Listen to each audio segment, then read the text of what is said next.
28 फरवरी 2026 America और Israel ने Iran पर संयुक्त सैन्य हमला किया।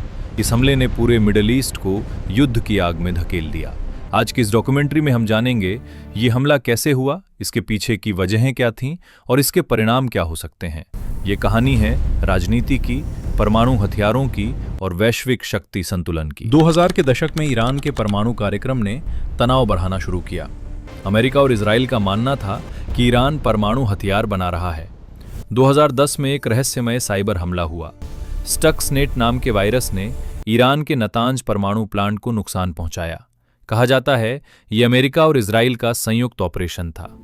2015 में एक बड़ा समझौता हुआ जिसे कहा गया JCPOA। इस समझौते ने ईरान के परमाणु कार्यक्रम पर कई प्रतिबंध लगाए, लेकिन 2018 में सब कुछ बदल गया। अमेरिकी राष्ट्रपति डोनाल्ड ट्रंप ने यह समझौता रद्द कर दिया और ईरान पर नए आर्थिक प्रतिबंध लगा दिए। जनवरी 2020 में एक और बड़ा झटका लगा।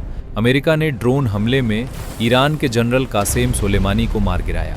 इसके बाद तनाव और बढ़ गया। इजराइल ने ईरानी परमाणु वैज्ञानिकों को निशाना बनाया।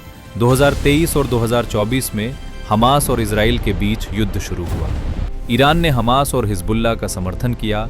इससे इजराइल ने ईरान के खिलाफ हमले तेज कर दिए। अक्टूबर 2024 में ईरान ने इजराइल पर 180 बैलिस्टिक मिसाइलें दागी। 2025 में स्थिति और खतरनाक हो गई।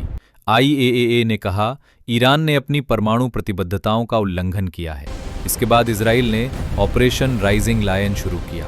ईरान ने जवाब दिया ऑपरेशन ट्रू प्रॉमिस 3 से। 550 से ज़्यादा मिसाइलें और 1000 ड्रोन दागे गए।